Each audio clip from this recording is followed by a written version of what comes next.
Right, so this is my Gibson SG Silverburst. I always refer to it as a standard, but it isn't. It's actually a robot, Gibson robot SG, which I don't think they do anymore.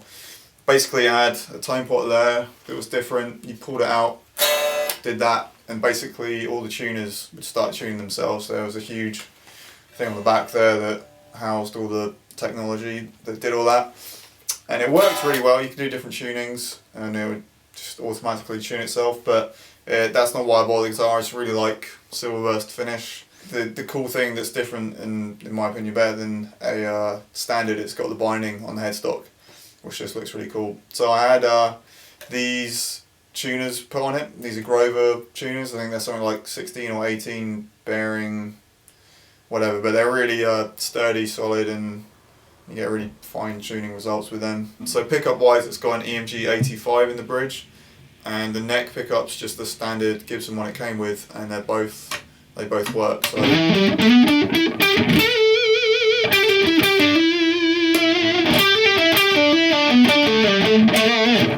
and for some reason there's not really much difference in the output. You don't really notice the EMG overriding it too much. Playing with it in the middle position doesn't seem to work too well. I think you just hear the 85 when it's in the middle position, but it's pretty cool, especially for clean stuff. It's nice to have that neck pickup. Neck wise, it's really comfortable. It's not the thinnest neck.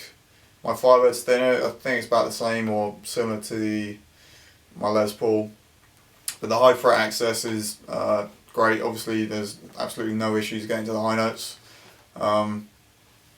It's the strap button I thought would be a problem, but it's really not. It's really, you're never aware of it. I thought it would be an issue, or anyone that's not played an SG might think that that's going to be annoying, but never noticed that when you're playing.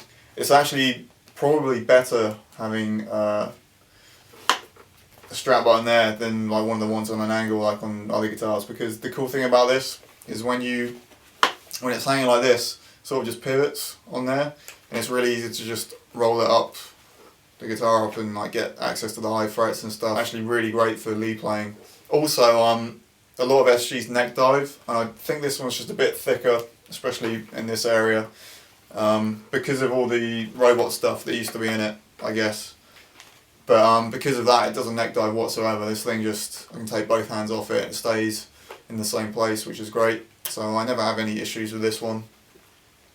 I've used it on a lot of solos and stuff on recordings, or overdubs, but it's not really been used much for rhythms, just because it's a bit thinner sounding. It's got more like cut and attack, and it's not too thick and fat. So, but it does sound really good through something like an orange, especially with an EMG. It kind of balances it out. So it's like an SG and an orange, which is like a full thicker sounding amp, and then a good combo is like my Les Paul, which is thicker guitar, through a Marshall, which is a bit more percussive and a bit more attack, so they both sort of even each other out. So depends what I'm playing through really, but this is one of my mains, and I'm probably never going to sell it, or I don't intend to.